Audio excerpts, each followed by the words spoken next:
Good morning to each and every one of us here in our church.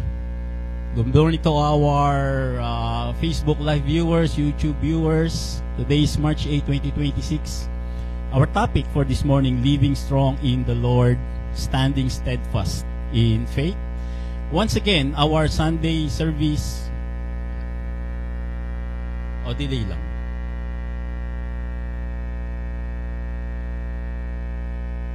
Okay, sige. Okay, once again, our Sunday format, sound indoctrination, admonition, edification, exhortation. Now, let's go to our sound indoctrination. A year ago, yung self-proclaiming pastor ng Balot Christian Church na nagngangalang Edwin Gregorio ay nagagalit kay Brother Mel. Ang sinasabi nitong si Edwin Gregorio, si Brother Mel daw ay laging sound doctrine ng sound doctrine. Taon na yung sound doctrine na yan. Bakit ganyan yan si Brother Mel? The answer is very, very simple. Sapagkat Balot Christian Church never heard of what is a sound doctrine. Di pa sila nakarinig ng sound doctrine. 60 plus years na yung church, hindi pa sila nakarinig ng sound doctrine na message. They never experience what sound doctrine is. Hindi pa sila nakaranas na tumayo sa pulpito, magturo ng sound doctrine, at yung mga tao, yung mga members nila, nakapakinig at sinabi, sound doctrine yung pinag-aralan namin this Sunday. Inability to study sound doctrine. Now the question is, bakit hindi nila naririnig yung sound doctrine? Bakit hindi nila na-experience yung sound doctrine? The answer is they don't have the ability to study what sound doctrine is, or yung tinatawag na magaling na aral. And number 4, inability to teach sound doctrine. Of course, hindi mo nga maaaral, syempre, hindi mo nga naman maituturo. And that is Balot Christian Church. They never heard of sound doctrine.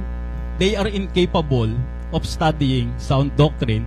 And the only thing they would do is to criticize Brother Mel. Itong Brother Mel na to, sound doctrine ng sound doctrine. Wala nang ginawa kundi mag-sound doctrine ng mag-sound doctrine. Let me read you a letter of Apostle Paul to Titus in chapter 2 verse 1. Ang sabi niya, "But speak thou." May inuutos si Pablo kay Tito. Ano yung inuutos ng Apostol Pablo kay Tito? Ang sabi ng Apostol Pablo kay Tito, magtuturo ka ng mga bagay. Ano ang ituturo mo, Tito, ng mga bagay? Yung sound doctrine. Hindi yung magkukwento ka lang ng kung ano-ano nga napanood natin sa Netflix tsaka sa pelikula. Hindi yung makakabasa ka ng ilang verse sa Biblia tapos pipilitin mo magkaroon ng aplikasyon. Hindi ganon. Ang sinasabi ni Pablo kay Tito, nung pupunta na si Tito sa Creta, isang bayan na pagmiministeryohan niya, million yung tao sa Creta. Ang sabi ni Apostol Pablo, "But speak thou the sound doctrine, but speak thou the things which become sound doctrine." Ang mga ituturo mo, Tito, ay yung mga bagay na magre-resulta sa magaling na aral. Ang ituturo mo, Tito, ay yung mga doktrina na magre-resulta ng healthy spiritual life ng isang tao. Alam niyo po si Brother Mel, kung ako ay babalik lang sa denominasyon at magtuturo lang din ako ng pang-denominasyon, mamamasya na lang po kami ng pamilya ko sa Luneta, sa Port Santiago. Kasi mas mahalaga pa po yun kaysa magturo na lang ako sa church ng mga hindi sound doctrine. Ano po? Kaya po nung magmi-ministry uli si Brother Mel, of course, nung sinabi niyo na, tara, magbuo na tayo ng sarili natin, sabi ko, sige, magsa-sound doctrine na tayo from now on. Pagkat, kung ako po ay babalik pa sa denominasyon, kagaya ng mga ibang churches dyan, yung New Life, marami dyan ano po. At ako naman po ay mga iniimbita sa mga, sa mga denominational, hindi na po ako babalik.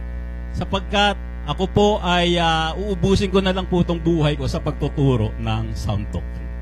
Kung sinabi ni Apostol Pablo kay Tito na magturo ng sound doctrine, ina-adapt ko po yun. Parang sinabi na rin po sa akin ni Apostol Pablo na Mel, kung tatayo ka muli sa pulpito, kailangan ang ituturo mo ay tungo sa mahusay na aral. Persecutin ka man o hindi, kailangan sound doctrine ang ituturo mo. Once again, ang sabi ng Apostol Pablo kay Timoteo, chapter 2, verse 4, chapter 4, verse 1, I charge thee therefore before God and the Lord Jesus Christ, who shall judge the quick and the dead at his appearing and his kingdom.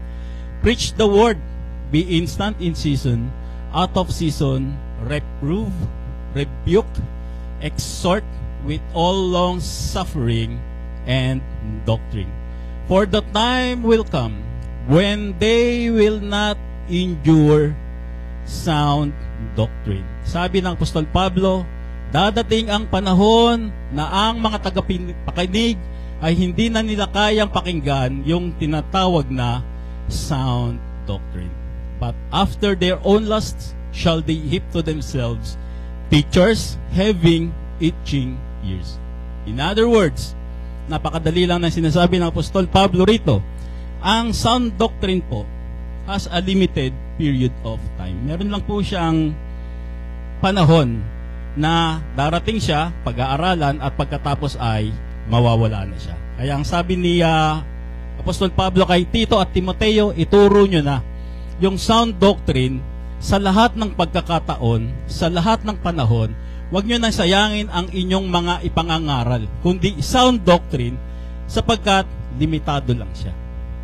Sabi ng Apostol Pablo, a day will come that a church will unable to endure sound doctrine. Dadating ang panahon na itong mga tao nga to, hindi na nila kayang pakinggan yung sound doctrine.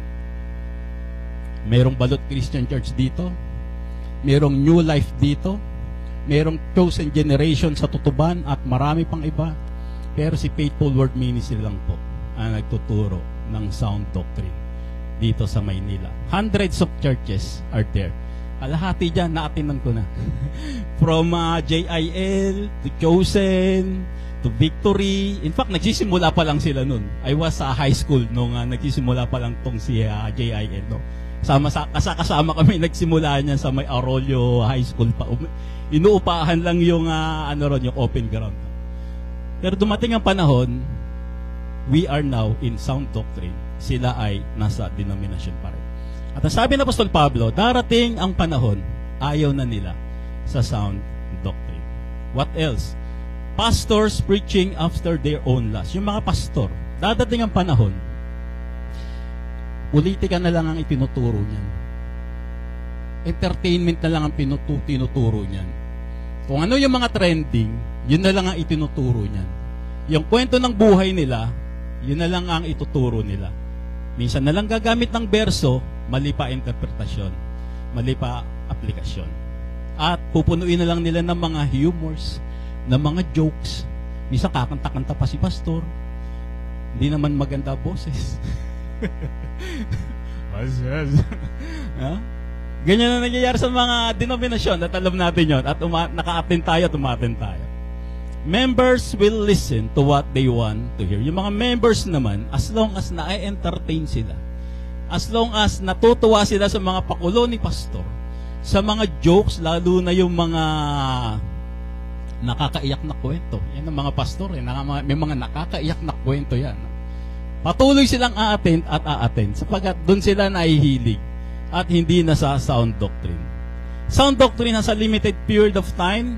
Naalala ko po nung ako'y pinersecute ng Balot Christian Church. Talaga naman pong tinakot ako, pero hindi naman ako natakot. No? Ayoko lang nung magkakasama kami sa church na nagbabangayan kami. Kaya ang sabi ko, alis na lang kami. Magkukondo na lang kami nila Ate Norma.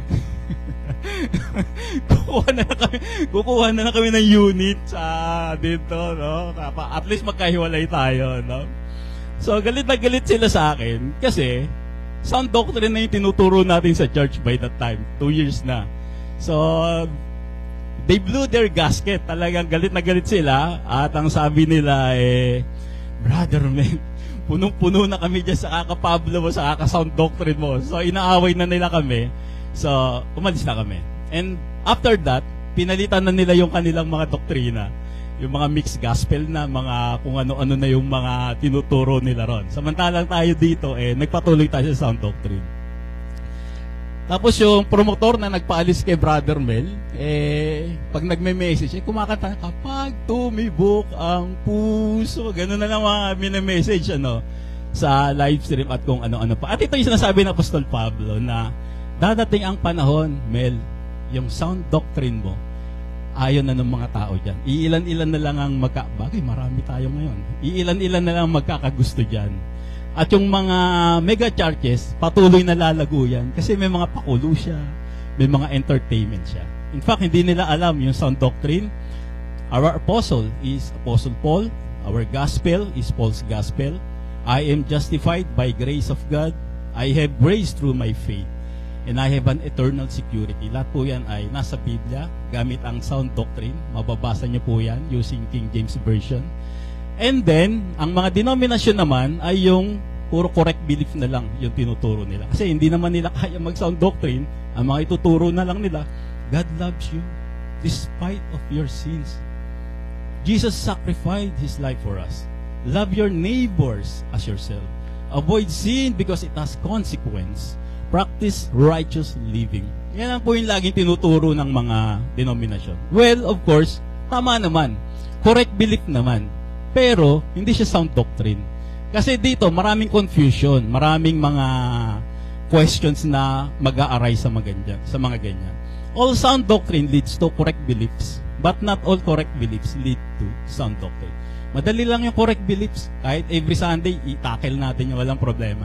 Pero, yung sound doctrine, mahirap siya. At yun yung dapat natin pag-aralan. Kasi, mas malalim yung matututunan natin kapag tayo'y nagsa-sound doctrine. At, ang isang sekreto para makamit natin yung sound doctrine is to study ourselves approved unto God, a workman that did not to be ashamed, is to rightly divide the word of truth. Sabi sa 2 Timothy 2:15, if you do not rightly divide the word of truth, hindi mo maintindihan ang banal na kasulatan. Sabi nga dun sa isang Bible exposition na inatenan namin, bakit laging sinasabi sa akin, Pastor, sabi ng mga tao, wag ko raw basahin yung Biblia kasi mababaliw daw ako dyan. Ang sagot niya, mababaliw ka talaga kapag hindi mo siya ni-rightly divide. Kasi magkakabangga-bangga yung mga sinasabi niya. But if you will properly rightly divide, maintindihan mo siya. Hindi ka masusuya, instead, may enjoy mo yung pagbabasa ng banal na kasulatan sapagkat nahahati-hati yung banal na kasulatan. May time past but now and ages to come, at nandito naman po, lagi naman po nating dinidiscuss yung rightly dividing the word of truth. At yun po yung ating sound indoctrination for this morning. Let us all stand in the presence of our Lord as we gather this morning for our Sunday service. Maraming banal, maraming po salamat sa magang ito na magkakasama muli kami ng aking mga kapatid upang magbanding, magkasiyahan, at higit sa lahat ay mag-aral ng iyong mga salita na kalalalim ikatitibay na aming mga buhay espiritual. Pagpalain niyo po ang bawat isa na nakapiling namin dito, maging sa mga online platforms, samahan niyo po sila. At ang aming pong gawain ay gabayan niyo mula simula hanggang sa aming pansamantalang pag-iwahiwalay. Ito po ang aming samudalangin sa pangalan ng aming Panginoon Jesus. Amen. Tawagan po natin ating mga tagapagpawit, Ate Divina, Kuya Beans, Kuya Ron, Ate Krish, Kuya... Amen. Hallelujah.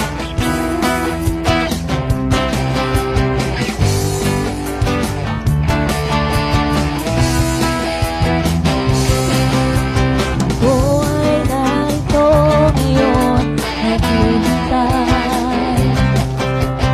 Naasang-asang presensya ay muling naranasan. Ako ay narito ngayon, nananabik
to praise the Lord. Hallelujah.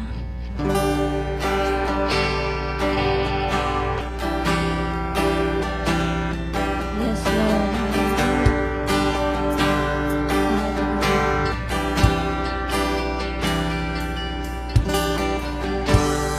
You're not a God created by human hands. You're not a God dependent on any mortal man. You're not a God in need of anything we can give by your plan. That's just the way it is. You're not, hallelujah.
sa ating mga tagapagpaawit.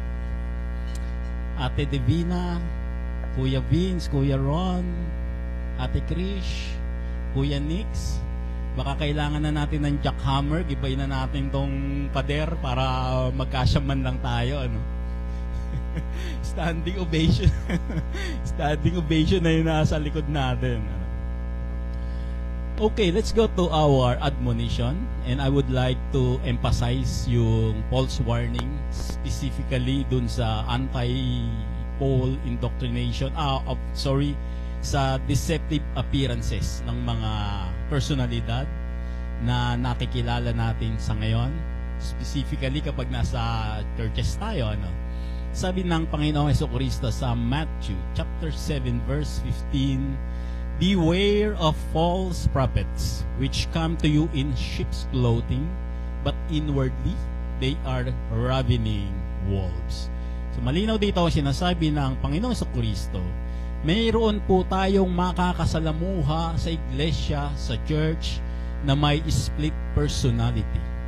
Ang unang personalidad niya, ang sabi, dressed in sheep's clothing. Nakabihis daw siya na para bagang tupa, nakagaya natin. Minsan tayo parang mga tupa, iniaalin tulad. At siya ihahalo sa atin na hindi natin namamalayan sapagkat may panlabas siyang anyo na hindi natin nakikilala.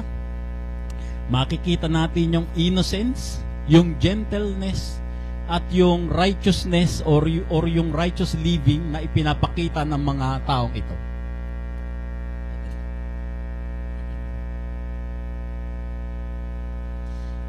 And then, ang ikalawang katangian na ipinapakita ng Panginoong Jesucristo rito, inwardly, a ravening wolf, isang mabagsik na asong gubat. Ito po naman ay dangerous and destructive at may mga pansariling motibo. So unahin po natin yung sheep's clothes profiles. Of course, magpapakilala yan sa church na may mga calling daw sila. May mga signs and wonders pang ipakikita yan. Ako po, mayroong ilaw na kumislap sa harapan ko nung nasa CR ako. Ako po, nanaginip po ako, kinausap po ako ni Jesucristo. Ang sabi nung isang tagapagsalita, yung nagtatag nung G12. Kinausap daw siya ng Panginoon Jesucristo sa panaginip, tapos tinatag niya yung G12. Proclaiming themselves as pastors and leaders. Nagpapakilala yan, kapoy pastor, kami po ay leader, kami po ay nag-aral sa Bible school, kami po ay mga nanguna sa mga ganitong mga ministry. Number 3, proclaiming themselves as intercessors. Kami po ay mga intercessor. Kami po ay mga nananalangin upang ipanalangin yung mga nananalangin na rin. Nananalangin na nga, ikaw nananalangin ka rin, tapos ikaw ay magpapakilalang intercessors. Present themselves via ordination with certificate. May mga ordinasyon po na magaganap sa church niyan. May mga sabit-sabit pa ho sa mga damit nila yan. At pagkatapos sila ma-ordain, may mga certificate pa po yan ng mga ipapakita. And then, pagkatapos ng lahat ng yan, magkukontak po ng prayer meeting yan. Minsan, every Saturday, ganyan ng mga prayer meeting yan. Ipagpe-pray nila yung gera sa Russia, yung North Korea, ganun si North Korea. May mga misyonero daw sila, ganyan ang laging mga pinagpipray ng mga yan. Kung kaya't, yan ang mga activity ng mga nagpapakilalang mga sheep sa ating mga iglesia. Buti na lang, tayo dito sound doctrine na, kaya hindi na natin sila ma-entertain. Kung kaya't marami po ang naliligaw at naloloko ng mga ganitong klaseng tao. Now, ano naman po yung ravening wolves na gagawin ng mga ito? Kapag ito po ay napaniwala ka na ng mga ito, ang gagawin niyan ay magtuturo ng mga anti-Paul doctrines. Paghahalu-hiluin ngayon yan yung mga turo ng 12 apostol at yung apostol ng apostol at yung apostol Pablo. Wala po yung ituturo na 1 Corinthians 15:1-4. Kahit na 20, 30, 40 years ka nang umattend dyan, wala ka pong maririnig dyan na 1 Corinthians chapter 15 verse 1-4, ito po ang kaligtasan natin. Wala po. kundi paulit-ulit na accept Jesus as personal Lord and Savior, discipleship tayo, magbaptism tayo, and many more. Pero yung Apostle Paul's doctrine, hindi po natin maririnig sa mga ganyan. They urge church to give money via prayer. Ano po yung mga style nitong mga to? Magpe-prayer meeting yan. Magpe-prayer meeting yan. Ang una niya ipag-pray natin yung bansa natin. Magulo, may mga issue. Pangalawa, ipag-pray po niyan yung pag-pray natin yung Peñones family, si Kuya Jerry, si Ate Dalia, mga anak niya. At last, pag-pray niya na, Panginoon, yung financial po ng church, kayo na po yung bahala sa amin.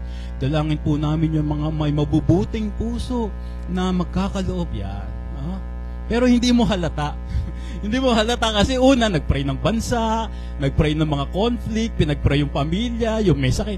Tapos biglang, Panginoon, financial status po ng church namin, ganito, gano'n. Kaya ikaw naman, okay magbibigay ka.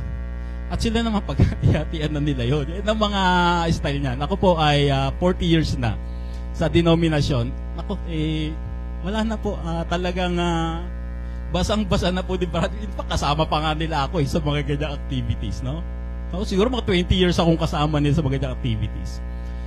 They urge church to pay their social security. Naku, tayo na magbayad ng St. Peter ni Pastor, SSS ni Pastor, kasi lingkod naman siya ng Diyos. Mga ganyang mga style niya. They flex authority. Gagawa ng mga ministry yan. Subukan nga natin itong mga miyembro natin kung susunod sa atin. Bibili ng dart. Meron po tayong dart ministry. Lahat nagda-dart ng mga members niya. Meron po tayong social media ministry. May mga social media activities sila na gagawin. And they will conduct camp to scam members. Magkukonduct ng camp. Ate Dalia, ibigay mo tong solicitation letter sa barangay nyo. Ate Norma, ibigay mo tong solicitation sa barangay nyo. Sino pa dyan yung mga malalakas kumita? Yan ang bigyan natin ng mga solicitation letter. Opo, kabisado na po ni Brother Melia. At dahil sa dami na po ng experience ko dyan, nung natuto na po ako ng sound doctrine, kabisado ko po talaga itong mga denomination na to.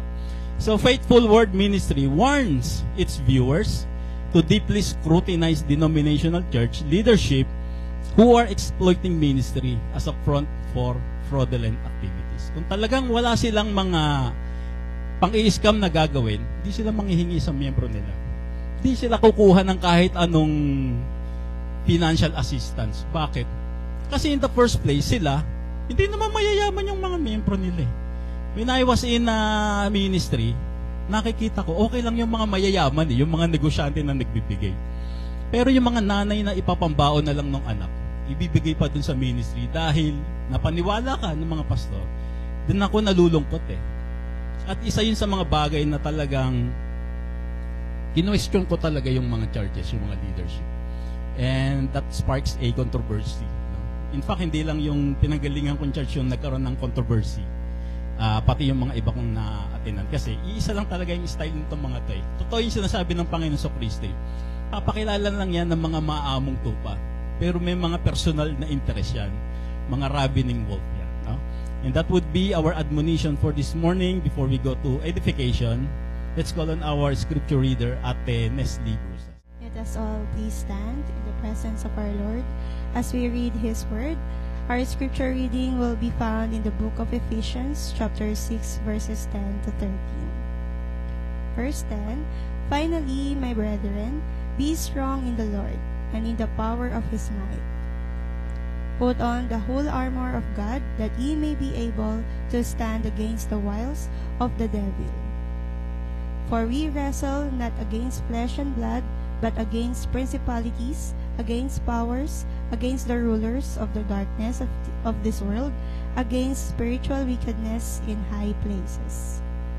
Wherefore, take unto you the whole armor of God, that ye may be able to withstand in the evil day, and having done all to stand. For further understanding, let us now read our scripture reading in our own native language.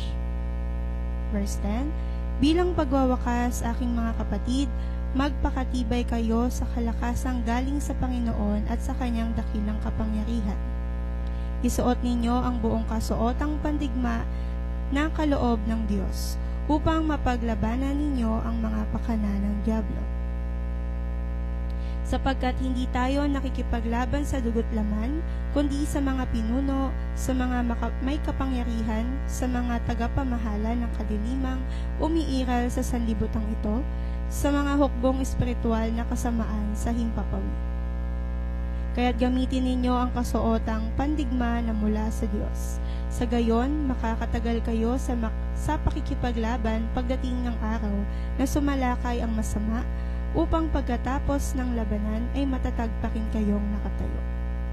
Pagpalain ng Diyos ang pagkakabasa ng kanyang mga salita, maaari na tayo umupo sa presensya ng Diyos. Maraming salamat, Ate Ines, sa pagkakabasa ng salita ng Diyos. We will go now to our edification.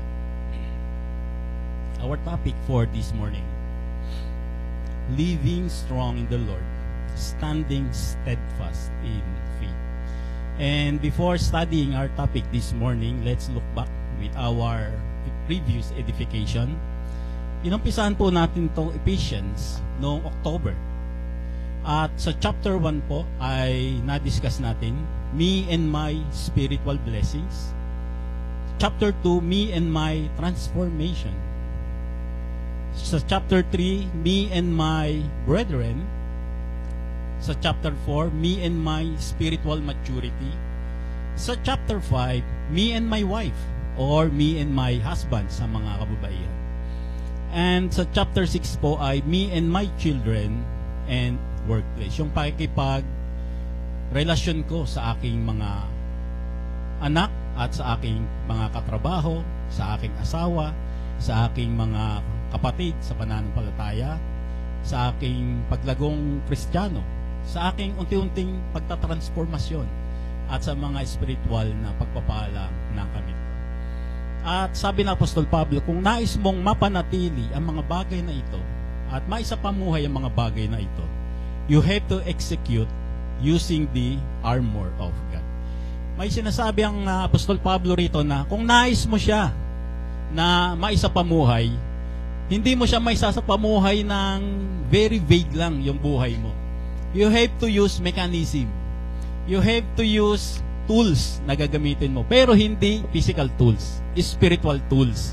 Spiritual armor ang sinasabi ng Apostol Pablo rito. Kung kaya't ang sabi niya rito, finally, mga kapatid, finally, reminder po na hindi po ito yung magpakatibay ka. Finally, my brethren, be strong. Hindi po ito magpakatibay ka. Pag hindi ka nagpakatibay, mapupunta ka sa impyerno. Hindi po ganito yung konteksto nito. At wala pong ganong ituturo ang Apostol Pablo. Ang ating pong kaligtasan ay eternal. Sa kabila ng pagkakasala natin, hindi mawawala yon. Pero hindi po ibig sabihin magkasala tayo. Finally means final instruction ng Apostol Pablo. Galing dito, yan, sa identity in Christ, unity in the church with brethren, continual life transformation, the relationship with my wife, children, and workplace. So, merong instruction dito ang Apostol Pablo. Isasapamuhay mo to, and finally, ito yung final instruction ko, brethren. Ibig sabihin, itong sinasabi ng Apostol Pablo ay para sa mga kapatiran lang. Hindi po kasama yung ibang tao rito. Hindi naman nila alam yung sound doctrine. Hindi naman nila alam yung Christ died for my sins, buried, and rose in the third day. No? Hindi naman nila alam yung body of Christ. Kaya, para sa atin lang to. Kaya sabi ng Apostol Pablo rito, finally, my brethren. Ano yung finally, my brethren? Ito na yung katapos-tapusang bilin ko sa inyo bilang may identity in Christ. You have the unity in the church with brethren, continual life transformation, and relationships with wife and children in workplace. So finally, my brethren, be strong in the Lord. Hindi po ito ibig sabihin na be strong na mag-exercise tayo, na magwe-weights tayo, mag-gym tayo. Although maganda yon, pero hindi po ito yung sinasabi ng Apostol Pablo. Not my own ability, not my natural capacity, and not my performance. Pero hindi po ibig sabihin ito na hindi po natin ito ginawa, wala na tayo sa Panginoon. No? Lagi po tayong nasa Panginoon. Ang sinasabi lang ng Apostol Pablo rito ay lagi tayong mananatili sa kanyang biyaya. So, be strong in the Lord In other words, it's a strength coming from the Lord. Hindi po galing sa atin yung strength, yung performance, yung ability. Ito po ay manggagaling sa Panginoon. And in the power of His might. The Lord who has the power and might, sa Kanya manggagaling yung mga bagay na ito. Now, the question is, paano natin makakamit yung mga strength at yung sinasabing power and might na galing sa Diyos? Magiging si Superman ba ako? Magiging si Incredible Hulk ba ako na biglang mapupunit yung damit ko at lalakas ako, lalaki yung katawan ko? Na? Hindi po ganon. Ang sinasabi po ng Apostol Pablo rito ay yung mga nasa mga susunod na talata rin. Sa verse 11, baba na po tayo. No? Sabi ng Apostol Pablo, put on the whole armor of God. So may sinasabi po dito ang Apostol Pablo na may kalasag na tayo na isusuot natin na galing sa Diyos. Iniisip ko, nang inaaral ko, bakit armor? Bakit may armor na sinabi ang Apostol Pablo? Sapagkat, when you say armor, there would be a battle. Wala naman pong battle na walang armor. Lalo na nung panahon noon. Kapag may battle, labanan, of course, naka-armor yung mga tao, yung mga sundalo. At anong klaseng armor ito, Apostol Pablo? Ito ba yung armor na isinusuot ng mga pulis, ng mga sundalo? Hindi po. Ito po ay armor na spiritual sapagkat ang labanan natin ay spiritual din. So ano nakataya dito, Apostol Pablo? Ano naman ang ipapanalo ko dito, Apostol Pablo, kung gamitin ko tong armor na to at makipaglabanan ako? Of course, ulitin po natin yung tinalakay natin a few months ago. May spiritual blessings. Little by little may transformation ako. May relationship with my brethren. May small spiritual maturity. Nagmamature ako kahit papaano. May relationship to my wife and husband. Napakaganda ng relasyon namin. Ang napakagandang relasyon ko sa aking mga anak at ang napakaganda kong relasyon sa aking workplace. Ito po yung sinasabi ng Apostol Pablo rito na naka-at stake dito. Ito yung nakataya dito. Na kapag hindi natin isinuot yung armor, maaring maapektuhan tong mga buhay natin na ini-enjoy natin na ganito. So, okay, sige. Yung chapter 1 to 4, medyo mahirap siya Tsaka, every Sunday lang naman kami nakikita ng mga brethren ko. Ang lagi kong kasama, syempre, yung aking asawa, yung aking husband, yung wife, yung mga anak ko, at yung mga kasama ko sa trabaho. So, maaring ito na lang yung at stake dito. At ito yung nais kong mapanatili, yung magandang relasyon ko sa mahal ko sa buhay, at yung relasyon ko sa aking mga katrabaho. At paano ko magagawa ito? Ang sabi ng Apostol Pablo, execute using the armor of God. Meron kang gagamitin ng mga sandata para mapanatili mo magandang pakikipagrelasyon mo sa iyong mga mahal sa buhay at sa iyong workplace. So dito, makikita natin, parang inihalin tulad ng Apostol Pablo rito, yung isang sundalo na may armor na sundalong Romano. Sapagkat by that time, sinusulat ni Pablo to, ang mga nasasakop na bansa ay yung Israel, Greece, at ang sumasakop na imperyo ay yung Imperyo Romano. So nakikita ni Pablo yung mga sundalo by that time. Keep, defend, and guard this. Don't let the enemy assault and destroy it. So, ang sinasabi ng Apostol Pablo rito, panatilihan mo to. Yung maganda. Huwag mo siyang hayaang lusubin ka ng kaaway at sirain to. At paano ko madidepensahan to? Ito ang gagamitin mo. Ang sabi ng Apostol Pablo. So, a Roman soldier's profile, ginamit ng Apostol Pablo ang isang Romanong sundalo sapagkat alam niya na mayroon tong complete protection gear. Mayroon siyang powerful offensive weapon at syempre, nag-undergo siya ng mga discipline at nakahanda siya sa mga bagay na darating. At yung endurance niya, kaya niyang tumagal kahit sa mga critical na condition. At ito yung sinasabi ng Apostol Pablo na put on the whole armor of God that ye may be able to stand against the wiles of the devil. Isuot ninyo ang buong kasuotang pandigma na kaloob ng Diyos upang mapaglabanan ninyo ang mga pakana ng dyablo. So ngayon, ano yung gagawin namin, Apostol Pablo? Number 1, put the whole armor of God. Number 2, to be able to stand. And number 3, against the wiles of the devil. So, isusuot natin yung armor ng Diyos para maging matatag tayo at para mapaglabanan natin yung mga atake ng kaaway. Ano ba yung mga armor na yon, Apostol Pablo? Natatalakayin naman po natin sa mga susunod na linggo. Mag-umpisa po tayo sa verse 14 next week. Stand therefore having your loins girt about with truth, and having on the breastplate of righteousness, and your feet shod with the preparation of the gospel of peace. Above all, taking the shield of faith, wherein ye shall be able to quench all the fiery darts of the wicked, and take the helmet of salvation and the sword of the Spirit, which is the word of God. So meron ditong 6 na armor na tinatalakay ang Apostol Pablo. Natatalakay naman natin sa mga susunod na linggo. But for now, yung armor as a whole muna yung titingnan natin. A bird's eye view muna nung sinasabi ng Apostol Pablo na put the whole armor of God sa Ephesians chapter 6 verse 11. Ibig sabihin, wag na tayong mamili kung ano yung mga gusto lang natin. Kapag inilatag ng Apostol Pablo to, kailangan lahat kunin natin. Hindi po pwede yung, ay, dapat exempted ako sa ganito.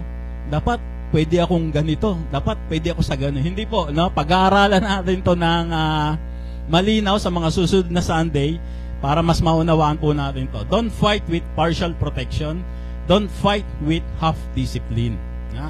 Then to be able to stand, to hold your ground, unshaken, unretract, standing firm despite na inaatake ka. No? Ako po ay isang IT, no, sa aming tanggapan sa gobyerno. Talaga naman po yung cybersecurity namin talagang gwardyadong-gwardyado.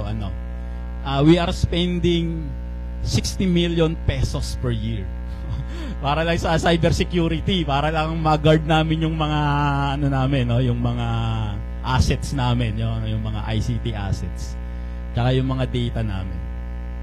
Against the wiles of the devil, against temptation, confusion, discouragement, lies, doubt, and distortion of Scripture. Ito po itatalakayin natin sa mga susunod na linggo. Now let's go to verse 12. For we wrestle not against flesh and blood, but against principalities, against powers, against rulers of the darkness of this world, against spiritual wickedness in high places. So, who are the enemies, Apostle Paul? Ang sinasabi ng Apostol Pablo rito, ang kalaban natin ay spiritual darkness. In other words, hindi siya flesh and blood. Hindi siya tao, kundi siya ay spiritual darkness. Spiritual siya, hindi siya nakikita. So, what are the enemy's weapon? Ano ba ang enemy's weapon niya? Ang ginagamit niya yung flesh and blood ngayon. Ang ginagamit ng kaaway natin ay yung mga tao na nasa kapaligiran natin. Na yung mga tao na malapit sa atin. May mga tao na nagbibigay sa atin ng mga tinatawag na stress. Yung kung tatalagalugin na nagbibigay ng consumption sa atin. And therefore, sila yung tinatawag na weapon ng spiritual darkness. Now, ganito. Wag natin silang kagagalitan. Wag tayong magagalit sa kanila. Kasi sila, biktima lang din. Kung hindi lang din sila gagamitin ng kaaway, hindi din naman sila magiging stress sa atin. Kaya ang sabi ng Apostol Pablo rito, spiritual yung kaaway. Ang problema, may gagamiting sandata. At yung sandata, yung mga tao na magbibigay sa atin ng mga stress, and therefore, maapektuhan yung pakipagrelasyon natin sa ating asawa, anak, yung pang-araw-araw natin na magandang buhay natin. Kahit hindi mayaman, may grace and peace tayo, may kapayapa. Yun yung maapektuhan kapag ginamit na ni spiritual darkness yung kanyang weapon. So, what not to fight for? Ano yung hindi natin lalabanan? Yung flesh and blood niya. Kasi mga tao sila, wag natin silang sisihin. Eto, ginagamit ka ni Taning. Yung mga ganong mga Hindi po nila kasalanan kung gamitin sila ni Taning. Kasi po, tayo ay nasa gitna ng labanan sa ating pang-araw-araw na buhay. So, what to fight for? Ang spiritual darkness po ang ating lalabanan. So, for we wrestle not against flesh and blood, but against principalities daw. Pag sinabi mong principalities, mga high ranking yan. Hindi po yan yung simpleng mga spiritual darkness lang. Ang sinasabi ni Pablo rito, etong kalaban mo, Norma, high ranking na spiritual darkness to. Hindi to basta-basta na spiritual darkness. Kung ikukumpara mo yan sa battalion, general yan. Mataas ang position yan. Powers, supernatural ability, and rulers, may high intelligent influence tong mga to. Gagamit at gagamit ng mga influence yan. Kaya ang sabi sa verse 12, but against principalities, high ranking, against powers, supernatural ability, against the rulers of the darkness of this world, highly intelligent influence. Hindi po yan yung basta-basta lang ng mga spiritual darkness na nagkalat lang. Hindi po. Yan po may mga special ability and they are prepared to attack you, to attack us. Bakit? Kasi gusto nilang sirain yung joy, yung peace, yung grace na nasa sayo. Maraming naiinggit sa inyo kasi bakit ganun? Kahit may problema na to, parang cool pa rin. Bakit ba? Parang kahit na lubog na sa mga sitwasyon, parang ayos pa rin siya. No? Tapos pag tinanong mo, ang isasagot ba naman kasi ako meron akong blessed hope. Sakit nun Imbis na marinig mo, down na ako, kapatid. Pero ang sasagot sa'yo, kasi ako, sa gitna ng mga suliranin, may pag-asa akong hinihintay. Isang spiritual na pagpapala, na pag natapos ang buhay ko rito sa lupa, may susundo sa akin galing sa sangkalangit ng Panginoon sa Kristo. Nasaan na yung mga high ranking dito? Atakihin na to. Yan ang mga ayaw marinig ng mga tao sa atin At yan ang ayaw marinig na diablo sa atin Kaya kapag naririnig nila yung mga ganyan, attack guys! Diba? Ito na si principalities, ito na si power, ito na si ruler, atakihin na tayo dyan. Pero kapag yan, si body of Christ, nakikita, laging haggard, laging stress. Huwag nyo na atakihin, okay na yan. Panalo na tayo dyan, talo na. Lagi na namumuhay sa stress, para na siyang walang grace sa buhay niya. Verse 13, wherefore take unto the whole armor of God, that ye may be able to withstand in the evil day, and having done all, to stand. Kaya't gamitin ninyo ang buong kasuotang pandigma na mula sa Diyos. Sa gayon, makakatagal kayo sa pakipaglaban pagdating ng araw na sumalakay ang masama, upang pagkatapos ng labanan ay matatag pa rin kayong nakatayo. Sa pagkatapos ng battle, sa mga pelikula, ganun nagkagulo sila, naggera. Pagkatapos ng battle, mausok. Pag alis ng usok, may nakatayong isa. Siya yung natira doon. Stand firm siya. Ang tibay niya. Ito yung sinasabi na Apostol Pablo, pagdating ng lahat ng yan, pag nawala yung usok, lahat sila nakadapa na. Ikaw nakatayo. Kasi meron kang armor na ginamit galing sa Diyos. So, relational evil days, ano ang sinasabi dito? Yung peace, dadating yung araw, kukunin sa atin ng kaawayan. Yung kapayapaan na meron tayo. Papalitan niya ng stress, ng pride, ng temptation. Ikaw, huwag kang papayag na ganyan ka lang. Ganito ka, ganun ka. No? Tataas ngayon yung pride mo, makikipagbardagulan ka ngayon. Yung temptation mo, kung ano man yung hilig mo, gusto mo, manalo ka sa yung Mobile Legends. Wala na, hindi ka na kumakain, hindi ka na puro Mobile Legends na lang. Sabi ng Apostol Pablo rito, yung peace, lagi nating sasapamuhay. Ano man yang dadating na yan, stress, pride, temptation, kinakailangan yung peace nandoon. Dadating yung mga crucial point na yan, yung mga tinatawag na in the evil day, sasalakay ang mga kasamaan na yan. Hindi mo alam kung kailan. Walang pasabi yan, bigla nilang dadating in an instant. Eto na. Pero dapat tayo ay laging nasa kapayapaan. What else? Doctrinal evil days. Yung grace natin ay pilit na kukunin yan. Magkakaroon ng mga false pastors, false leaders. Pilit na kukunin yung grace. Alam mo, hindi lang po pananampalataya ang kaligtasan. Kinakailangan mo rin po ng ganito, ganyan. No? Pilit na ililigaw tayo ng mga yan. Emotional days. Yung joy natin ay magkakaroon ng heaviness of situation, dadaan tayo sa mga crisis. Subalit, ito ay papagtagumpayan natin kapag isusuot natin yung sinasabing armor of God na sinasabi ng Apostol Pablo. That ye may be able to withstand. Mananatili tayo nakatindig, ibig sabihin, mananatili yung grace natin, mananatili yung kapayapaan natin, mananatili yung kagalakan natin. Uulitin ko po, iba yung kapayapaan sa katahimikan. Yung katahimikan, nandiyan lang yan pag wala ang gulo sa kalye nyo, sa harap ng bahay nyo. Yung kapayapaan, kahit magulo na sa buong lugar nyo, nandoon pa rin yung kapayapaan, sapagkat yun ay galing sa Diyos. Iba po yung kagalakan sa kasiyahan. Ang kasiyahan po kapag wala na po yung mga sounds dyan, wala na yung mga maiingay na kaibigan natin na mga nakakatawa, nakakaaliw, tatahimik na, wala na po yung kasiyahan. Pero yung kagalakan po, kahit walang tao, kahit ikaw lang mag-isa sa buhay mo, naroon po yung kagalakan, sapagkat ito ay galing sa Panginoon. Amen. So, let God empowers us in every way. So, key takeaways natin, hayaan natin na ang Diyos ang magbibigay sa atin ng kalakasan sa bawat sandali ng ating buhay. Sino na po rito yung pilit na binubuksan yung TV nila? Ayaw bumukas. Bakit kaya ayaw bumukas? Baka walang battery. Okay naman yung battery. Baka naman sira na yung TV, check-in mo nga. Baka nag-init na, nag-init. Ay, hindi naman mainit. Okay naman yung battery.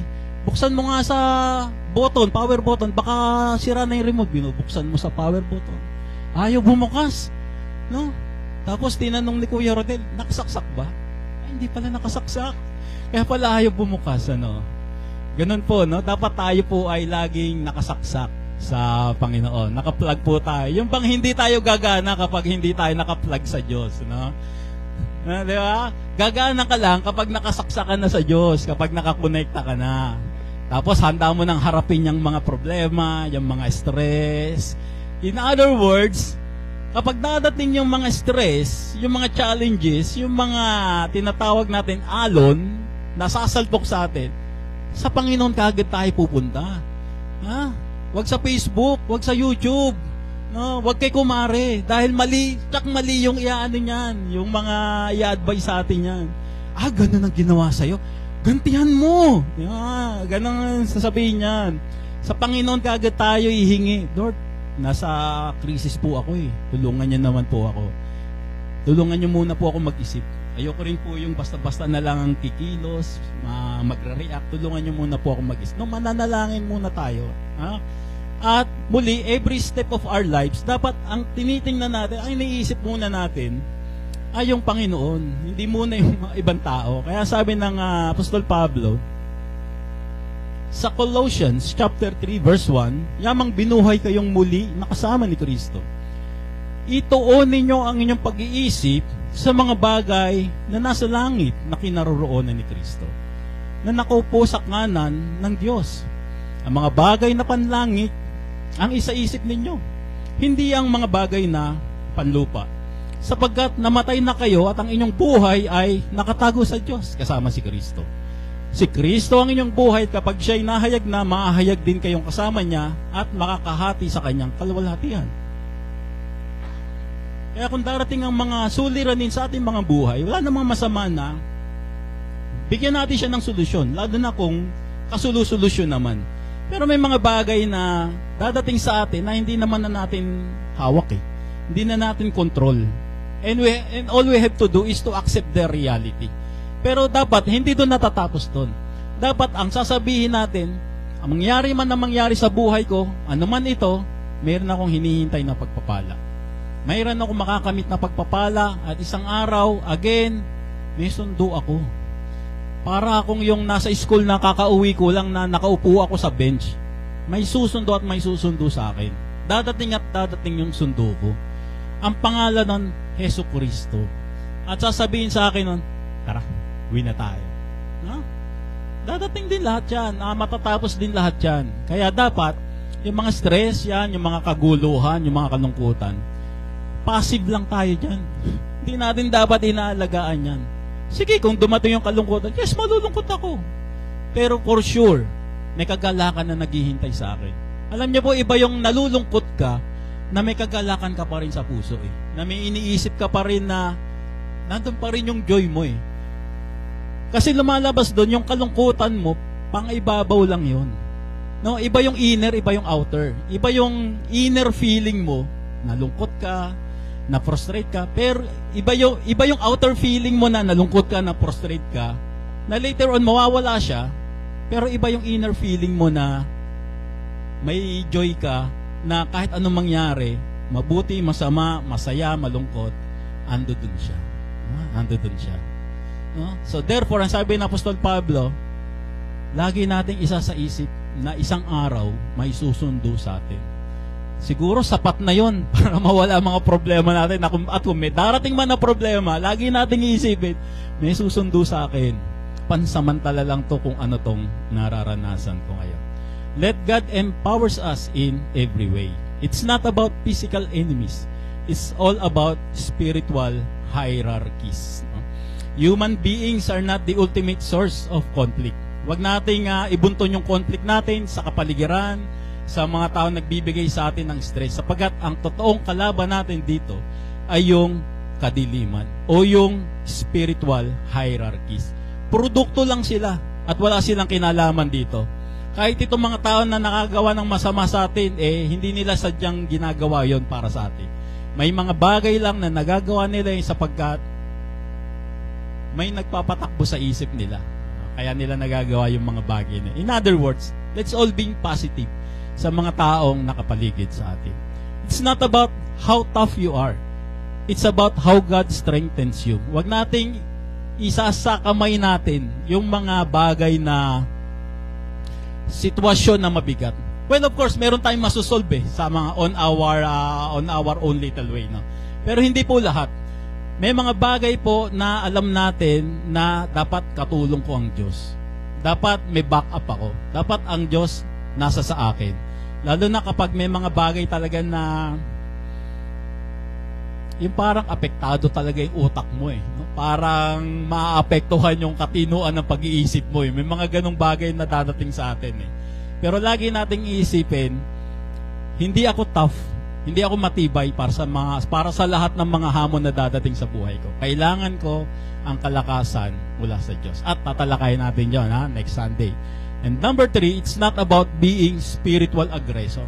In the name of Jesus, bumait ka sapagkat ikaw ang laging nagbibigay ng stress sa akin.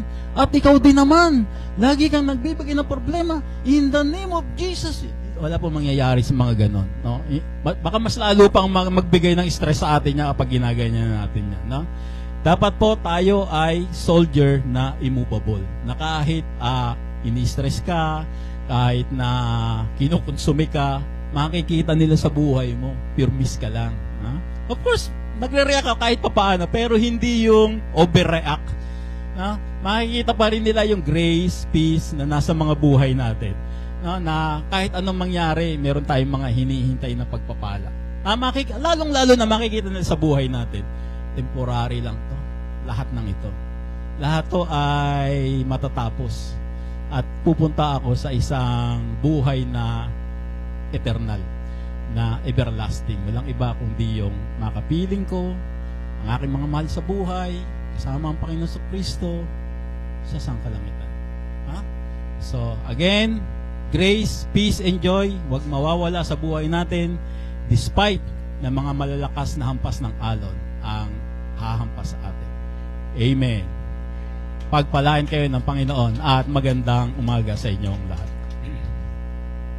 Before we go to our exhortation, tawagan po natin yung ating mag-special number na na-miss natin. Walang iba kundi si Sister Norma Bautista.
Pakisagot naman, is it really an unpardonable sin? Ito ba ay wala na talagang kapatawaran? Is ignoring ministry a kind of blasphemy? Kapag ako ba ay nagkaroon ng pagkakataon na mag-ministry at iniwan ko yun, blasphemy na ba yun? At ang pastor nila ay lagi silang tinatakot. Ang pastor nila ay somewhere nasa Cebu, yung church nila. So, sagutin natin itong katanungan ng isang kapatid natin na nakikinig sa online. What is the blasphemy of the Holy Spirit? Sa Matthew 12, chapter 12, verse 31, ang sabi, Wherefore I say unto you, all manner of sin and blasphemy shall be forgiven unto men. Kaya't sinasabi ko sa inyo, mapapatawad ang anumang kasalanan at paglapastangan. But the blasphemy against the Holy Ghost shall not be forgiven unto them. Ngunit hindi patatawarin ang paglapastangan sa Espiritu Santo. So, lahat daw ng kasalanan, lahat ng uri ng kasalanan at paglapastangan, patatawarin. Pero kapag nilapastangan mo raw ang banal na Espiritu, hindi ka na raw patatawarin. At yung pastor doon, lagi raw sa isa, naku, sister, panglalapastangan sa Holy Spirit yan. Kaya sila ngayon, sunod lang na sunod sa pastor nila, kung ano yung sabihin ng pastor nila, sunod na sunod. Ang hirap nga naman, Verse 32, And whosoever speaketh a word against the Son of Man, it shall be forgiven. At ang sino mang magsalita laban sa anak ng tao, ang Panginoon Kristo by that time, ay patatawarin. But whosoever speaketh against the Holy Ghost, it shall not be forgive him. Ngunit, sino mang magsalita laban sa Espiritu Santo, ay hindi daw patatawarin.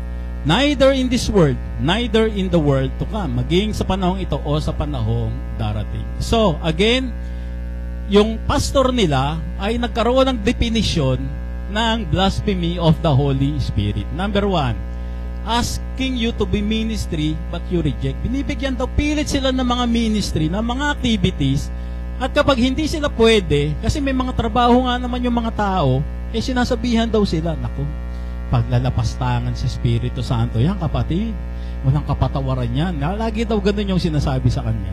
You forgot to say amen in your prayer. Nakalimutan niya lang doon sa prayer niya na mag-amen. Eto na naman daw, blasphemy of the Holy Spirit na naman daw. You did not forgive who sinned against you. Nagkaaway daw sila ron at pagkatapos masama raw yung loob niya, hindi niya napatawad. Blasphemy of the Holy Spirit. In other words, itong pastor nila hinahanapan lagi sila ng mga negative at pagkatapos ay sasabihin ay blasphemy of the Holy Spirit na yan. Pag sinabi raw doon sa isang miyembro na attend ka sa Sunday, pag hindi raw nakattend dahil may pasok minsan, puyat minsan, pagod sa work, naku, blasphemy of the Holy Spirit yan. Pinatigas na ng Diyos yung yung puso mo at ngayon ay blasphemy of the Holy Spirit na yan.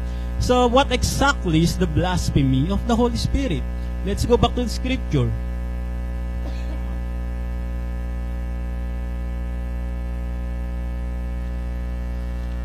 Wherefore I say unto you, all manner of sin and blasphemy shall be forgiven unto men, but blasphemy against the Holy Ghost shall not be forgiven unto men.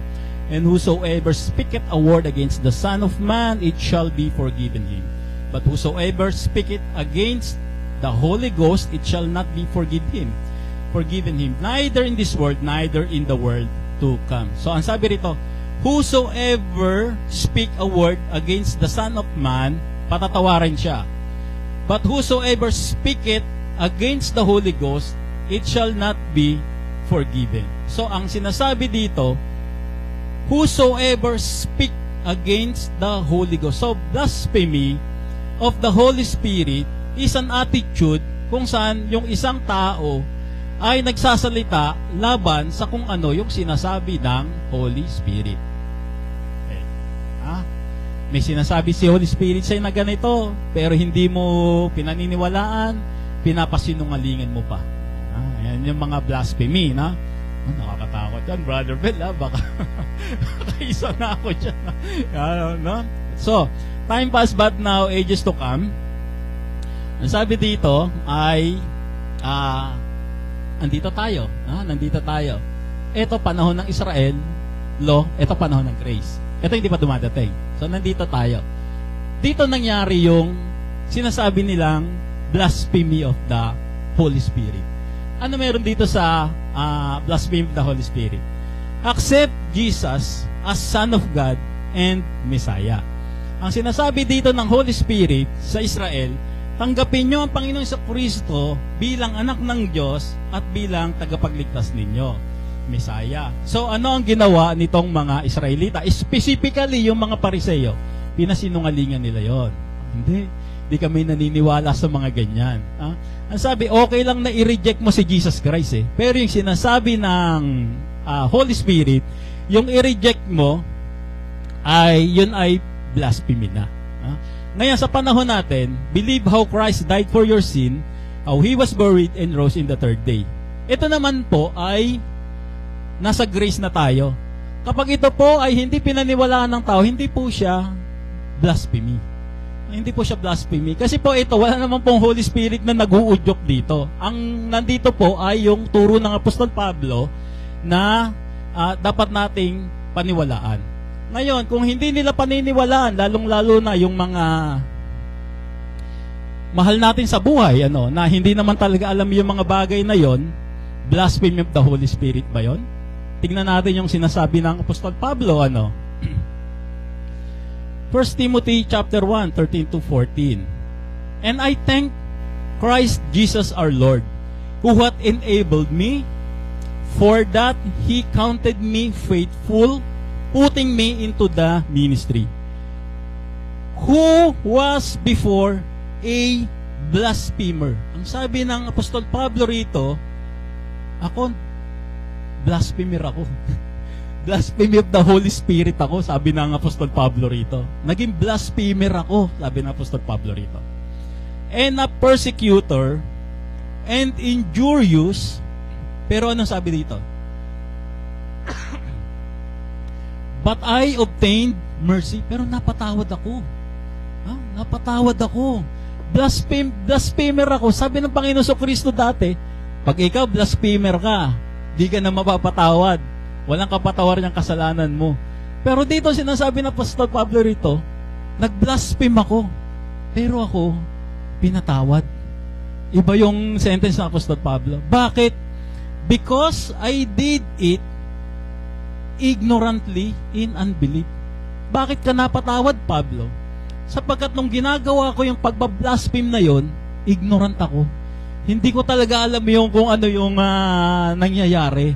Hindi ko talaga alam na kung ano yung pagbablaspheme. Ignorant ako sa mga ginagawa ko. Pero ang Apostol Pablo, he is very zealous dun sa ministry.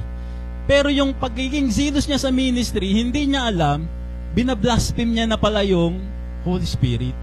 So, hindi alam ng Apostol Pablo, kaya ang sabi niya, napatawad ako dun sa pagiging blasphemer ko kasi hindi ko alam na pambablaspheme pala. In other words, yung pangbablaspheme ay yung alam mo yung sinasabi ng Holy Spirit, malinaw na sinasabi na sa iyo ni Holy Spirit, pero totally inignore mo siya. Totally inignore mo siya. At ito ay nangyayari lang sa panahon ng Panginoong Jesucristo. Kung ang tatanungin natin, mga Gentiles ba hindi kasama rito? Hindi po kasama Gentiles dyan. Kasi si Gentiles, wala naman pong kakausap na Holy Spirit sa kanya . ang may kakausap lang po na Holy Spirit ay yung sa mga Israelita lang. And therefore, doon walang blasphemy of the Holy Spirit sa Gentiles. Dito sa panahon natin, wala rin Holy Spirit na kakausap. Aral lang na Apostol Pablo, wala rin pong blasphemy of the Holy Spirit sa ngayon. Let me read you Lucas 19:11. Habang ang mga tao ay nakikinig, nagpatuloy si Jesus sa pagsasalita at sinalaysay niya sa kanilang isang talinghaga. Si Jesus ay malapit na noon sa Jerusalem at inakala ng mga tao na darating na agad ang harian ng Diyos, yung kingdom of heaven. Kaya't sinabi niya, may isang maharlikang pumunta sa malayong lupain upang siya ay gawing hari. Ang Panginoon sa Kristo, siya yung maharlika, galing siya sa sangkalangitan, bumaba siya sa Israel para gawing hari. At pagkatapos nito, siya ay babalik. Subalit bago siya umalis, nasa Israel na siya, no? Nasa Israel na siya. Subalit bago siya umalis, death, burial, and resurrection. Namatay ang Panginoon sa Kristo, nabuhay na muli, nasa Israel siya, aakyat siya sa sangkalangitan. Bago siya umalis, bago siya umakyat, tinawag niya ang 10 sa kanyang mga alipin at binigyan ang mga ito ng tig-iisang gintong salapi. Sinabi niya sa kanila, ipangalakal ninyo yan hanggang sa aking pagbabalik. Babalik ako, maghahari ako. Yun yung millennial kingdom. Wala pa yung grace doon, sabi niya doon. Nung nabuhay siyang muli, 40 days siya dito. 40 days siya dito sa kalupaan. Pagkatapos ng 40 days, sabi niya, aakyat na ako. Pag akyat ko, bababa ako, maghahari na ako dito sa Israel. Now, sabi niya, ipangalakal ninyo yan hanggang sa aking pagbabalik. In other words, may mga aral siyang iniwan sa mga tao, ipangaral nyo yan. Para pagbalik ko, dire-diretso na tayo sa kingdom natin. Ako yung hari, kayo yung kingdom. Mababasa yan, Isaiah chapter 60, 61, mababasa. Ngunit galit sa kanya ang kanyang mga nasasakupan. Nagalit ngayon yung nasasakupan, yung Israel. Kaya't nagsugo sila ng kinatawan upang sabihin sa kinaukulan, ayaw naming maghari sa amin ang taong yon. Ayaw nila ng Jesus Christ maghari. Gayon pa man ay ginawa rin siyang hari. Later on, magiging hari rin naman ang Panginoon sa Kristo. So, dun sa nasasakupan niya, yun yung bansang Israel. In other words, does those who blaspheme the Holy Spirit have unpardonable sin? Ang tanong ngayon dito, ito bang mga gumawa nito sa Panginoon sa Kristo na nag-blaspheme sila, hindi na ba mapapatawad yung kanilang ginawa? Ang kasagutan po ay hindi. Hindi. Bakit? Sapagat, ang sabi ni Jesus Christ sa Lucas 23:34, sinabi ni Jesus, Ama, patawarin mo sila sapagat hindi nila nalalaman ang kanilang ginagawa. Pareho doon sa sinasabi ng Apostol Pablo, blasphemer ako, pero kasi ignorant ako, kaya napatawad ako ng Diyos.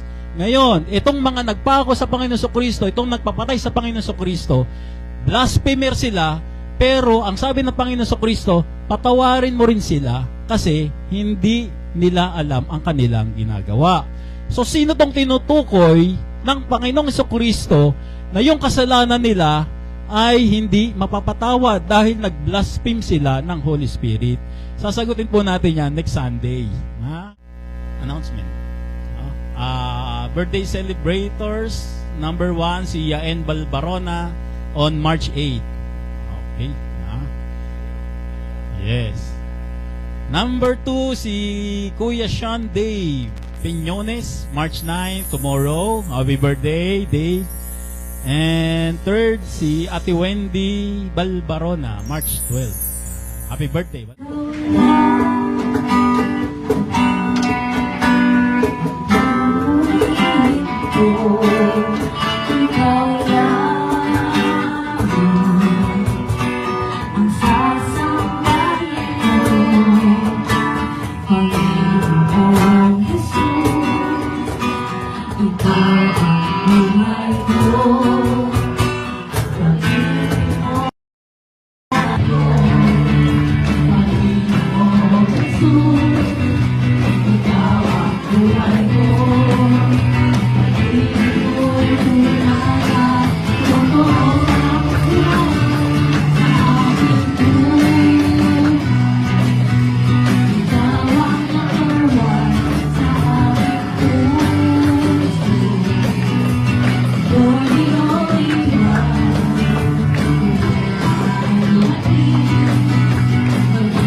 Maraming salamat po, Panginoon, sa natapos naming gawain. Muli po, Panginoon, ay hiniling namin sa inyo na patnubayan mula simula hanggang sa pansamantalang paghiwa-hiwalay.